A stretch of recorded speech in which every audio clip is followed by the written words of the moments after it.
प्यारे बच्चों, आज की इस क्लास में हम सीखेंगे कि को प्राइम नंबर्स क्या होते हैं, यानी कि सह अभाज्य संख्याएं क्या होती हैं। और प्यारे बच्चों, इस टॉपिक को आज हम क्यों पढ़ रहे हैं, क्योंकि प्यारे बच्चों एक्सरसाइज 1.3 आपको सिर्फ तभी समझ में आएगी, थ्योरम 1.4 आपको सिर्फ तभी समझ में आएगी जब आपको ये पता हो कि को प्राइम नंबर्स क्या होते हैं, यानी कि सह अभाज्य संख्याएं क्या होती हैं। इसके बिना आप 1.3 और थ्योरम 1.4, ठीक है, इसके बिना आप एक्सरसाइज 1.3 और थ्योरम नंबर 4 दोनों में से किसी को भी नहीं सीख सकते हैं। इसलिए आपके लिए जानना बहुत ज़रूरी है कि को प्राइम नंबर्स और सह अभाज्य संख्या क्या होती हैं। Pairs of such numbers whose factors do not have any common factor. ठीक है प्यारे बच्चों, ऐसे पेयर्स यानी कि जहाँ पे एटलीस्ट क्या हो, 2 नंबर्स होने चाहिए और उनके फैक्टर जब हम करते हैं तो वहाँ पे do not have any common factor, यानी कि वहाँ पे कोई भी आपको कॉमन फैक्टर देखने को मिलेगा ही नहीं अदर देन 1। वहाँ पे सिर्फ क्या लिख दिया जाएगा कॉमन दिखाने के लिए, इनटू 1 करके लिख दिया जाएगा। और उन्हीं 2 नंबर्स को हम क्या कहेंगे, को प्राइम नंबर्स। क्या कहेंगे, उन्हीं 2 नंबर्स को क्या कहा जाता है, को प्राइम नंबर्स कहा जाता है। ऐसी संख्याओं के जोड़े जिनके गुणनखंडों में एक के अतिरिक्त कोई भी उभयनिष्ठ गुणनखंड ना हो। उभयनिष्ठ यानी कि कॉमन, जो दोनों में आता हो, लेकिन ये बोल रहे हैं कि वहाँ पे एक के अलावा, एक के अतिरिक्त वहाँ पे कुछ भी आपको कोई भी गुणनखंड दिखाई नहीं देता है जो दोनों में पाया जाए। उन्हें सह अभाज्य संख्या कहते हैं। क्या कहते हैं, उन्हें हम सह अभाज्य संख्या कहते हैं। तो प्यारे बच्चों, हम इसे एग्जाम्पल के तौर पर आपको बताते हैं कि किस किस तरह के नंबर जब आपको एक साथ लिखे हुए मिलते हैं तो आप कहेंगे कि ये को प्राइम है, यानी कि सह अभाज्य है। मान लेते हैं प्यारे बच्चों कि यहाँ पे ये 2 नंबर्स का एक पेयर है जहाँ हमने लिख दिया 1 और 2। तो प्यारे बच्चों, आप जानते हैं कि 1 को हम 1 ही लिखते हैं और 2 को हम क्या लिख सकते हैं, 2 इंटू 1। क्या लिख सकते हैं हम, 1 को हम सिर्फ 1 ही लिखते हैं और 2 को हम क्या लिख सकते हैं प्यारे बच्चों, तो हम 2 को 2 इंटू 1 लिख सकते हैं। अगर हम नेक्स्ट एग्जाम्पल की बात करते हैं तो मैंने यहाँ पे लिख दिया है 2,3। फिर से हमने 2 नंबर्स का एक पेयर लिया है, ठीक। तो यहाँ पर हम 2 को क्या लिख सकते हैं, 2 इंटू 1, और हम 3 को क्या लिख सकते हैं, 3 इंटू 1। अगर मैं बात करती हूँ 3,4 की, ठीक है, क्या लिख रही हूँ, 3,4।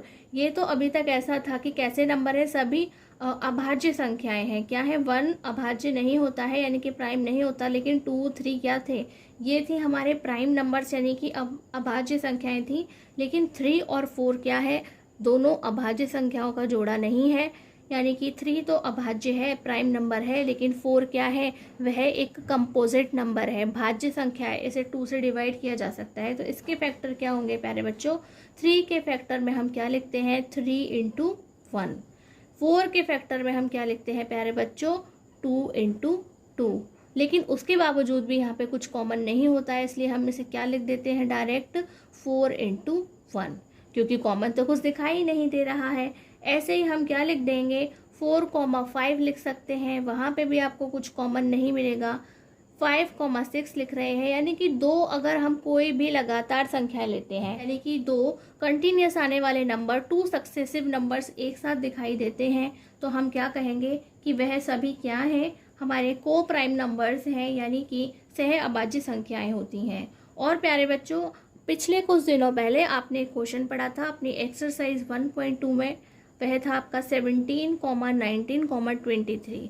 तो इस तरह के नंबर्स जो आपको दिखाई देते हैं वह क्या कहलाते हैं, हम इन्हें भी क्या कहते हैं, सह अभाज्य संख्याएं कहते हैं। लेकिन बस फर्क सिर्फ इतना है कि यहाँ पे 2 नंबर्स नहीं है पेयर के अंदर, ठीक है।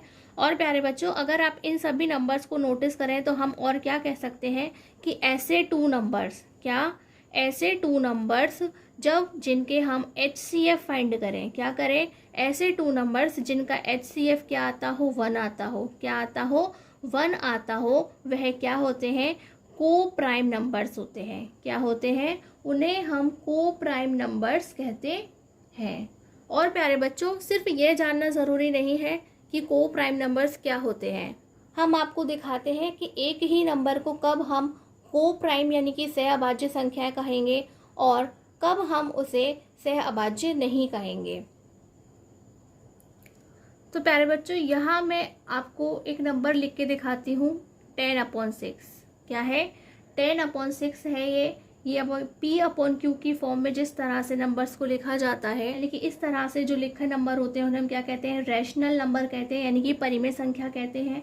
तो प्यारे बच्चों, ये क्या है? हम इसके फैक्टर करेंगे। तो हम 10 के जब फैक्टर करते हैं तो क्या लिखते हैं? 2 × 5। क्या लिखते हैं? जब 10 के हम गुणनखंड करते हैं तो क्या लिखते हैं? 2 × 5। इसी तरह से जब हम 6 के करते हैं तो क्या लिखते हैं? 2 × 3। तो प्यारे बच्चों, आपने क्या देखा? जब हमने इस नंबर के क्या करे? फैक्टर करे, गुणनखंड करे, तो क्या था यहाँ पर? ऐसा नहीं था ना कि सिर्फ 1 ही कॉमन हो दोनों में, लेकिन यहाँ पे तो 1 की बजाय हमें 2 कॉमन देखने को मिल गया। तो यहाँ पर ये क्या है कि ये एक को प्राइम नंबर नहीं है। क्या है? ये एक को प्राइम नंबर नहीं है, यानी कि यह एक सहअभाज्य संख्या नहीं है। लेकिन प्यारे बच्चों, अगर इसे ही मैं क्या कर दूं? इसे मैंने 2 से कट कर दिया और ये रह गया सिर्फ 5/3। क्या रह गया? इस समय ये सिर्फ क्या रह गया? सिंपलेस्ट फॉर्म बनाने के बाद में क्या रह गया? 5/3। मैंने एक नंबर देखा और मैंने देखा कि ये तो 2 से डिवाइड हो सकता है, और 2 से डिवाइड करने के बाद मैंने उसे उसकी सिंपलेस्ट फॉर्म में लिख दिया, यानी कि उसे और भी छोटे रूप में लिख दिया। तो वही नंबर अब अगर आप इसके फैक्टर करते हैं तो क्या लिखेंगे? 5 × 1/3 × 1। तो क्या देखा प्यारे बच्चों कि यहाँ पर कॉमन क्या आ रहा है? 1 आ रहा है। क्या आ रहा है? कॉमन फैक्टर दोनों में 1 आ रहा है। इट मीन्स यह क्या है? एक को प्राइम नंबर है, यानी कि एक सहअभाज्य संख्या है।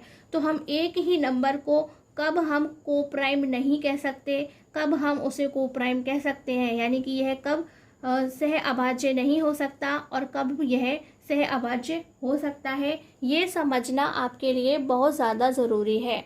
क्योंकि अगर यदि आपने इन दोनों पॉइंट्स को नहीं समझा, ठीक है, सबसे पहले ये पॉइंट समझना ज़रूरी है, देन नेक्स्ट आपको ये पॉइंट समझना ज़रूरी है कि एक ही नंबर को कब हम को प्राइम नहीं कहेंगे और कब हम उसे को प्राइम कहेंगे, यानी कि कब उसे हम सहअभाज्य नहीं कह सकते लेकिन कब उसे हम सहअभाज्य कह सकते हैं।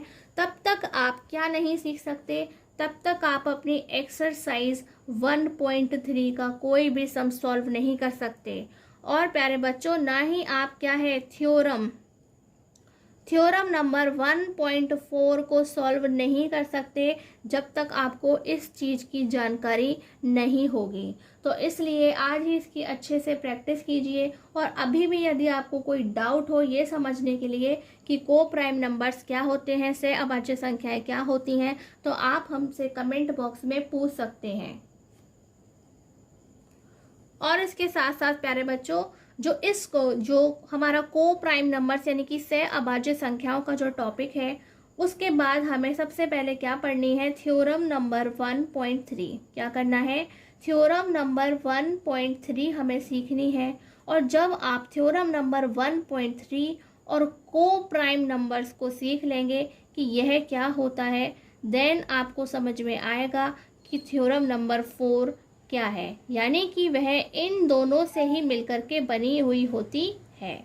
तो हमारी थ्योरम नंबर 1.4 आपको सिर्फ तभी आएगी जब आप पहले को प्राइम नंबर समझ लें, फिर आप थ्योरम नंबर 1.3 समझ लें, देन आपको थ्योरम नंबर 1 पॉइंट समझ में आएगी। और जो थ्योरम नंबर 1.4 में लिखा है वही हमारी पूरी एक्सरसाइज में कहाँ है? वही हमारी पूरी एक्सरसाइज 1.3 में उस पर बेस्ड क्वेश्चंस को दिया गया है। और थ्योरम को प्यारे बच्चों हम हिंदी में क्या कहते हैं? प्रमेय कहते हैं। क्या कहते हैं? थ्योरम को हम हिंदी में प्रमेय कहते हैं।